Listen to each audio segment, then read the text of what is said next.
Հուլիսի 7-ից 8-ը Թուրքիայի մայրաքաղաքում կհավաքվեն ՆԱՏՕ-ի անդամ երկրների ղեկավարները և 6000-ից ավելի ներկայացուցիչներ։ Գագաթնաժողովի օրակարգը ծանր է՝ ռուս-ուկրաինական պատերազմ, լարված իրավիճակ Մերձավոր Արևելքում, իսկ դաշինքի ներսում շարունակում են տարաձայնությունները պաշտպանական ծախսերի և անվտանգային մտահոգիչ խնդիրների շուրջ։ Կարևոր է այսպես ասենք, ոչ այնքան տեղն է, ինչքան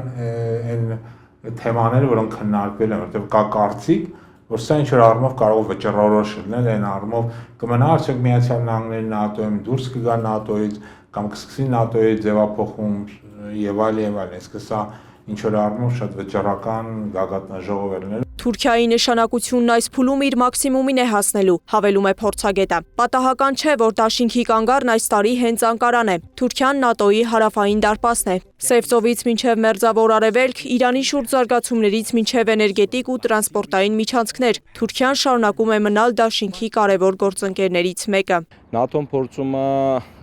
այսպեսով նաև Թուրքիային պահի իր արևմտյան ուղեծրում եւ այնպես չլինի, որ Թուրքիան փորձի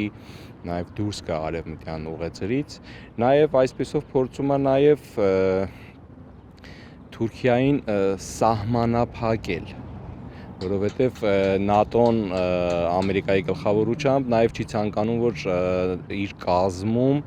ավտոնոմ այլ երկիր, ավտոնոմ եւ կոպիտ ասած ասենք ճակերտյալ ինքնագլուխ գործունեություններ ծավալի։ Սակայն գագաթնաժողովը միայն ՆԱՏՕ-ի օրակարգի մասին չէ։ Այն փաստացի հնարավորություն է Թուրքիայի համար առաջ մղելու սեփական առաջնահերթությունները, մասնավորապես Հարավային Կովկասում։ Հայաստանը պետք է գիտակցի, որ դեպի Եվրոպա գնացող ճանապարհն անցնում է Թուրքիայով, եւ այս փուլում առնվազն պետք է չեզոքություն պահի արևմտյան հարևանի հետ հարաբերություններում։ Մեր մոտ կա այն մոլորությունը, որ մենք կարող ենք արևմուտքի հետ աշխատել շրջանցելով Թուրքիան։ Իսկ ինչ պիտի անի Հայաստանը։ Հայաստանը նաև պիտի այդ հարցում Թուրքիայի հետ համագործակցություն ունենա։ Դա ես դրա մեջ ինչ-որ դրական բան նաև տեսնում եմ մեր ազգային անվտանգության համար։ ՆԱՏՕ-ի անդամ Թուրքիան ավելի վերահսկելի է, ավելի կանխատեսելի է, քան ոչ ՆԱՏՕ կամ որևէ միջազգային կամ արևմտյան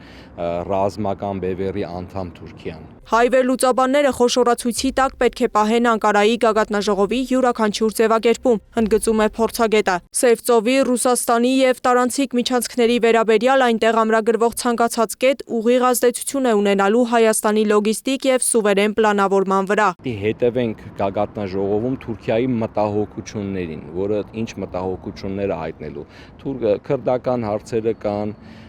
իսրայելական էքսպանսիան Սիրիայում եւ առաջխաղացումը կա, այդ բոլորի կողքին մենք պիտի նաև այնպես անենք, որ մենք չհամարվենք Թուրքիայի այդ խնդիրների ցուցակում, որը ինքը դրա շուրջ փորձելու է առևտուր անել